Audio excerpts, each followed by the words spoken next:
afternoon and welcome to this edition of Border Report Live. My name is Rudy Mireles and I am your host here in Harlingen, Texas, in the Rio Grande Valley of deep South Texas. We have got a jam-packed program for you today. A little later in the program, our El Paso correspondent Julian Resendiz and our San Diego correspondent Salvador Rivera are going to be joining us to talk a whole wide range of different topics and things happening all across the border. But first, as always, let's go ahead and start today by taking a look at what's trending across the border, starting with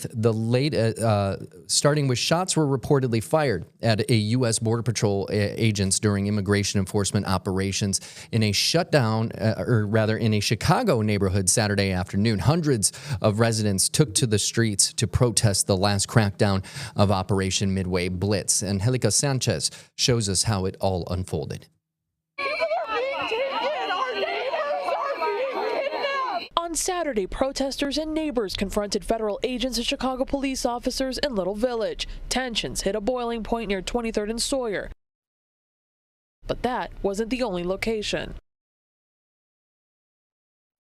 The Department of Homeland Security says Border Patrol agents near 26th and Kedzie were shot at by a male driver in a black Jeep, while others threw paint and bricks. Cell phone video shows agents get out of their vehicle on Kedzie. Employees of nearby businesses tell WGN they sheltered indoors after hearing gunfire and a crash.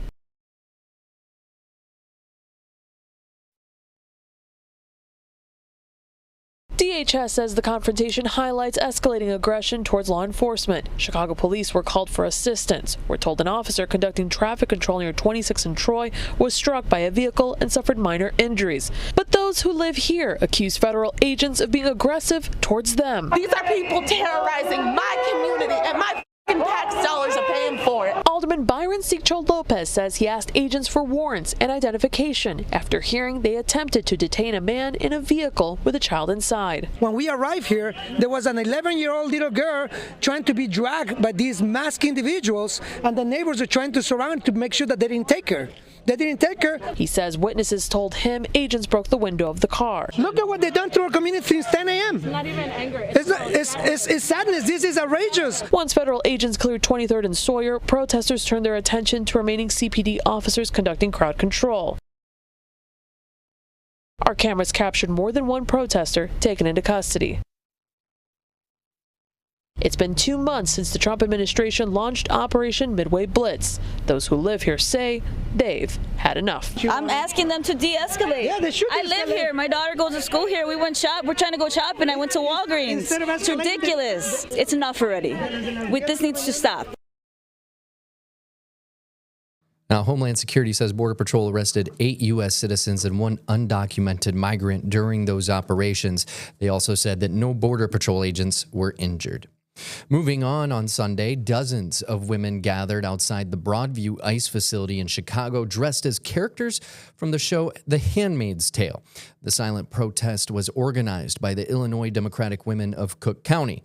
This comes a day after federal magistrate judge schedule said she would visit the center to see the conditions for herself later this week. Detainees have filed a lawsuit alleging inhumane conditions at that facility. Time now to bring in our El Paso correspondent, Julian Resendiz, to speak on a subject that's kind of similar but still very different from the one we saw in Chicago about those alleged shots fired, and that is another type of shooting towards Border Patrol agents. Julian? That's right, Rudy. On Thursday afternoon, we began hearing rumors that Border Patrol agents have been shot at from Juarez, Mexico. This reportedly happened around a big monument that's in Juarez, close to the Rio Grande, that we call the Big Red X. However, there was no confirmed reports that the shots actually crossed the border. It may have just been some sort of encounter between drug traffickers on the Mexican side. Nonetheless, Border Patrol agents reported hearing the shots nearby. And then just a few hours later, on Friday morning, we did have an incident, a confirmed incident, in which a number of Border Patrol agents spotted migrants close to the border wall, a little bit west of another border crossing between Juarez and El Paso. And the agents reported hearing shots very close to them, perhaps shots being fired at them from Juarez across the river. And that immediately brought a response from the Mexican police. As you can see there on your screen, there was a massive movement of Mexican Army troops, as well as Juarez municipal police officers. They combed an entire neighborhood for several hours looking for the alleged shooters. After several hours of searching, asking, and just patrolling, they gave up and they didn't find anybody. Of course, our first thought was, is this related in any way to the bounty, the $10,000 bounty that drug traffickers in Mexico allegedly had placed on U.S. immigration enforcement officers and agents? So far, we see no indication that this was related in any way to a conspiracy or a threat. More likely, I am told by sources, this was an incident in which border agents were about to arrest a group of migrants and possibly one of the smugglers with them. And that's when they heard shots originating from Juarez. Nobody was hurt. The border agents did not return fire. And this incident is still under investigation on both sides of the border. Now, I did want to ask you, Julian, only because, so often reporting here, for example, myself and Sandra Sanchez, our South Texas correspondent, we've talked about Roma, Texas and Rio Grande City, those kind of rural areas of the Rio Grande Valley down here in South Texas. I myself, for example, reported about 5 years ago about laser pointers being shined at officers, both Border Patrol and local law enforcement officers in the Roma area. And the thing that made it different from, a typical laser pointer being shined across wherever is that these lasers that were shining on these law enforcement vehicles were steady, which indicates that they were on some kind of tripod. I don't know if you at home has ever tried to shine a laser pointer on something at a far distance. It kind of bounces around. But that's typically the story we hear, these kinds of almost, threats against officials. Have you ever heard of any actual shots being fired at border officials from across the Rio Grande? Well, there have been numerous incidents over the years. I remember one when I first got back to El Paso, in which smugglers put up a sign very close to the river, warning Border Patrol agents that, quote, bullets also cross the border. And this came after a news conference, stories that we reported on, in which the Border Patrol announced its border most wanted for that year. And the number one target was the head of La Línea drug cartel at the time. And the number two target, and we think that's where originated the threats a few years ago, was the, quote, smuggling kingpin, migrant smuggling kingpin. So, they do watch. And the truth is, like you said, there's nothing to prevent somebody from aiming a weapon at officers on our side of the border who are on duty, except that unwritten rule that Mexico has with its own, local authorities or state authorities or whatever, or federal authorities, I'm sorry, that don't make trouble. You make trouble for yourself, you make trouble for us, you make trouble for everybody, plus you're going to end up in a cage in the U.S. for the rest of your life. So it's kind of an unwritten rule, but the threat is always there. And in this case, maybe we had a situation last Friday in which some low-level smugglers didn't want to see the capture of their leader, and maybe that's why they fired the shots. We don't know. The investigation is ongoing. Yeah, and with all the recent downward trend with encounters of humans being trafficked across the border, the human smugglers, it's almost like desperation. It kind of smells like desperation a little bit, trying to protect their avenue for income there. But moving on, you said something earlier a moment ago about, the state or having rules. There's some new reporting that you have on some issues with Michoacan and apparently some funding coming their way to, quote unquote, fix it. What can you tell us about that? Yes, Rudy. This all stems from an incident that we reported on last week, in which a few days ago, the mayor of the second largest city in the state of Michoacan was killed. And he was killed after getting numerous threats and soliciting the assistance of the Mexican federal government. The Mexican federal government sent 200 National Guard troops to protect them. However, the assassins, we hear about maybe a group of 3 people, somehow made it through that National Guard fortification, got close to the mayor, and shot him to death. Now, that brought on a firestorm of criticism against the federal government. And it brought up questions raised in some opposition circles. Well, who's really in control of certain parts of Mexico? The traffickers or the federal government? So after all that firestorm, President Claudia Sheinbaum got her cabinet together, and they all crafted a plan, a public safety plan to restore control and peace in the state of Michoacan. Over there on your screen, you see highlights of the plan. Primarily, there's several stages. So it's a massive investment not in law enforcement, but in social programs.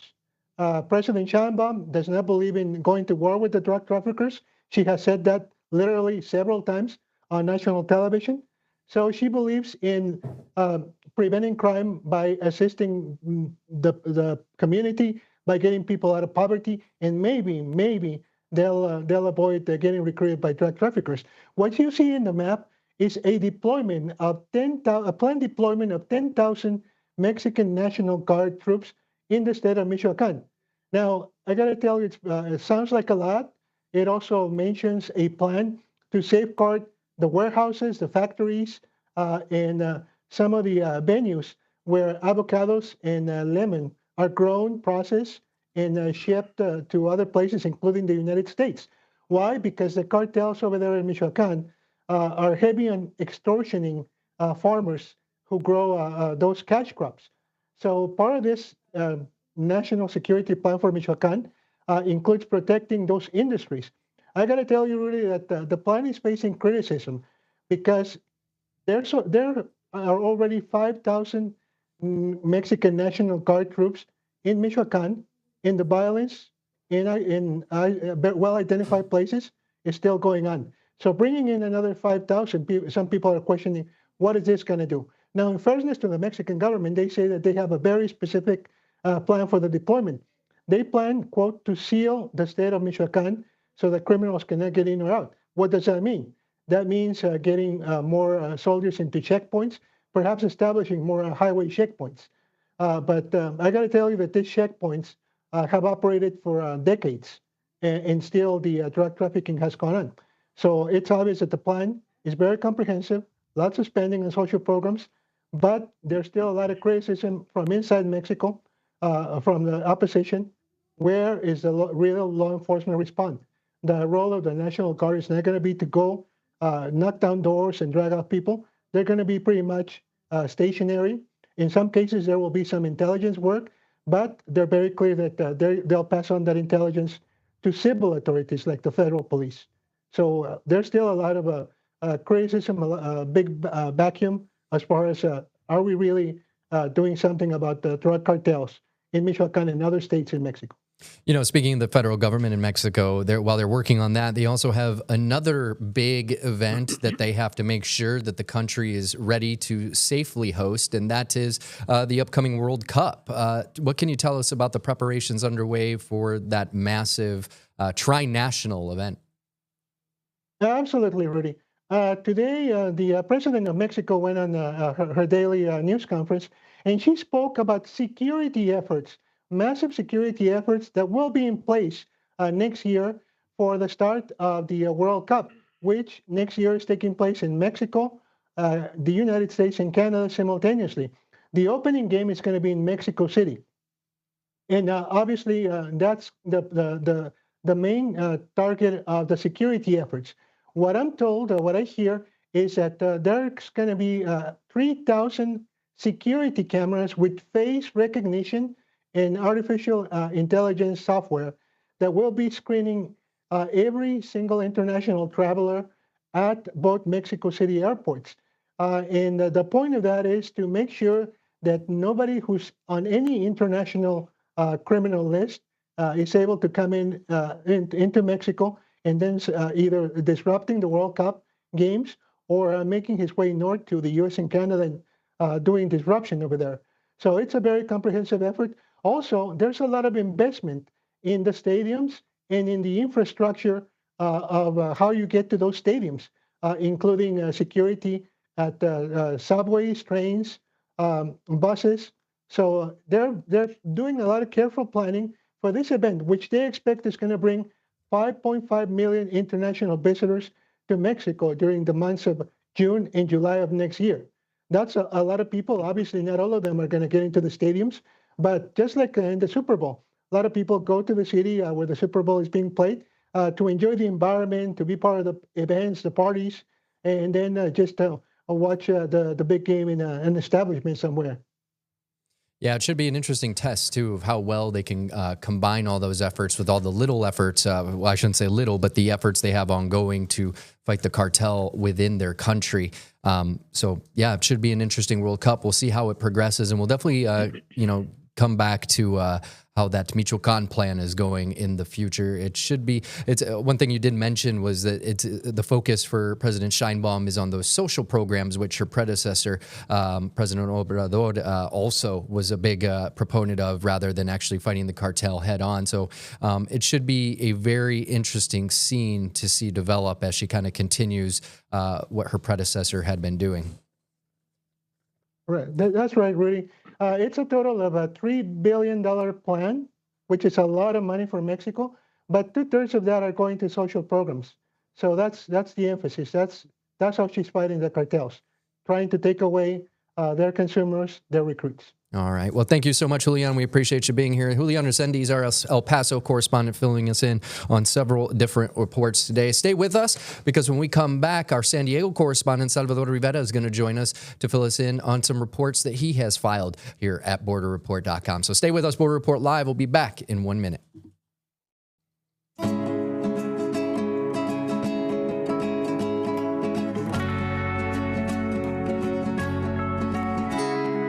And welcome back to this edition of Border Report Live. My name is Rudy Mideles here in Harlingen, Texas. Joining me now is our San Diego correspondent, Salvador Rivera. Salvador, you've been reporting the last couple weeks on, whether Border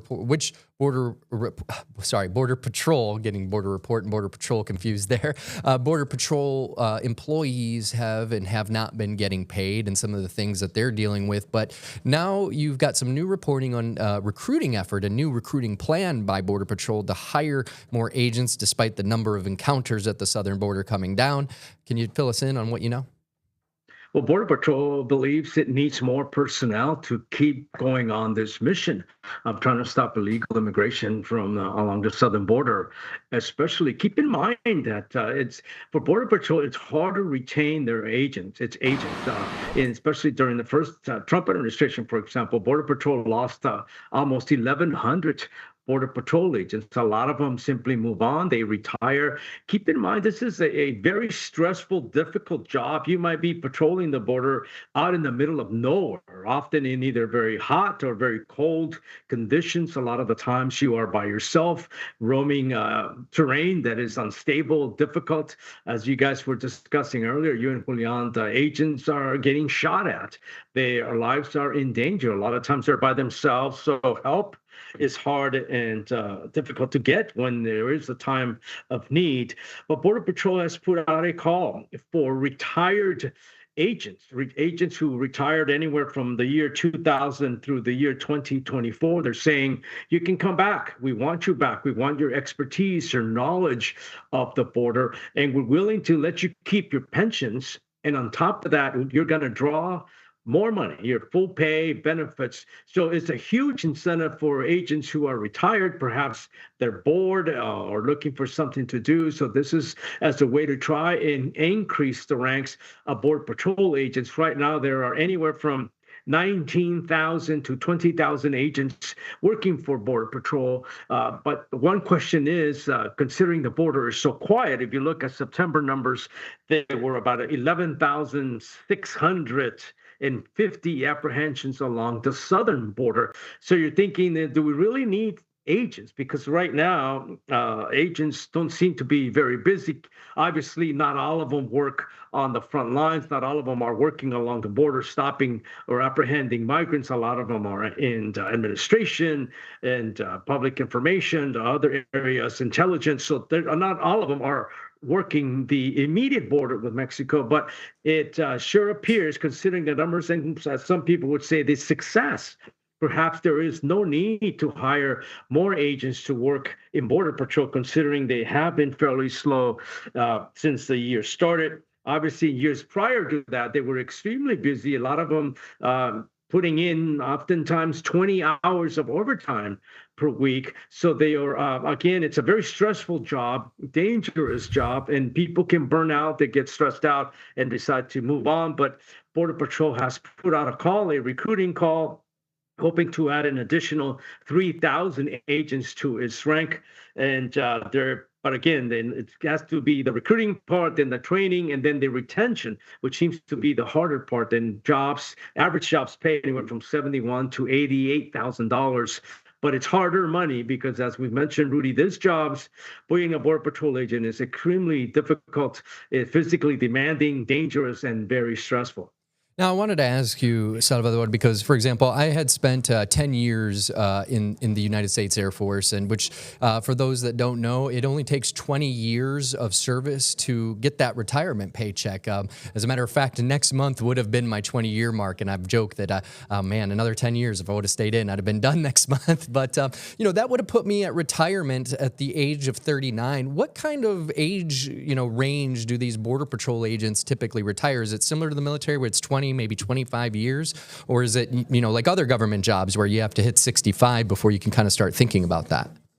Well, in government jobs, you can retire after 20 years of service. So you can have an agent in his mid-40s and he already calls it a career and he starts drawing that pension and he can go out and try and find other lines to work. So you could conceivably have an agent who retired last year at the age of 45 or 50, relatively young, and then they're saying, well, come on back. We will gladly take you. We need your expertise, your knowledge, and everything that you can pass on to younger agents to help them be better at their job. So you could have agents in their mid-40s already fully retired drawing pensions. So it's very attractive to tell someone you can keep your pension, and on top of that, you can still get full pay now and benefits. It's almost a double dip type of situation. So again, this is a huge incentive to try to swell the ranks of the Border Patrol. Yeah, and the amount of time and resources it would take to train someone up to get to, a person to 20 years of experience, that's got to be at least some cost savings there. I know we don't have the numbers in front of us yet, but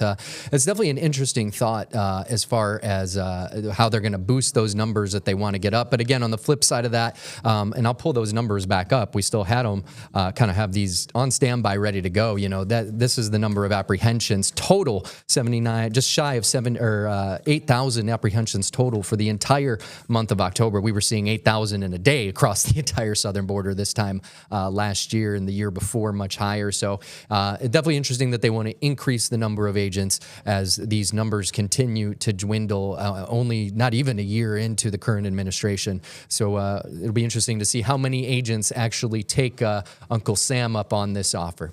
All right, thank you so much. Oh, go ahead, Salvador. Rudy, real quick, I just wanted to say, if you consider San Diego sector, for example, they had about 950 apprehensions in September. So, but there's about 2,000 Border Patrol agents working in the sector. So if you do the numbers, you can argue, well, a lot of these guys really aren't doing very much in terms of apprehensions because the averages are there, like less than 0.5 per agent in terms of apprehension. So there's arguments to be made on both sides, but apparently Border Patrol feels that they need a lot more personnel. Yeah, definitely, and it should be interesting to see if they put any of their resources into technological advancements as well. We've talked about that smart wall system, whatever that entails, because it's still unclear what exactly that means down here in the Rio Grande Valley. But we'll continue to watch it as always. Thank you so much, Salvador. Appreciate your time today. All right, that was our San Diego correspondent, Salvador Rivera. Stay with us. Border Report Live will be back in 1 minute.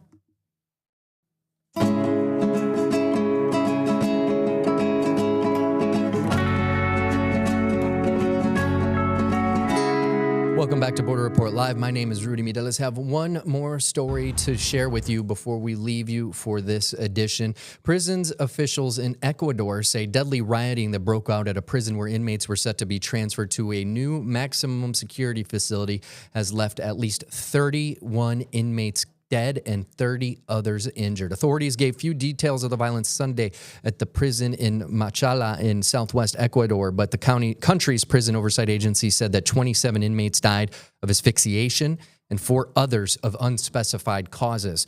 Authorities initially reported regaining the facility after only 4 deaths, but later reported the additional deaths following what they said was a separate flare-up of rioting. The agency said that 1 policeman was also injured during the melees. Really quick, wanted to remind you that you can stay up to date on the stories shaping the U.S.-Mexico border on your commute home, while going out for a walk with the dog, or maybe in the gym, as we bring you real-time updates, expert insights, and voices from both sides of the border in podcast form. You can get it at any of those apps at the bottom of your screen right now. And that is going to do it for us today. For more reporting from all of our correspondents across the U.S.-Mexico border, visit borderreport.com. My name is Rudy Mireles. We'll see you later.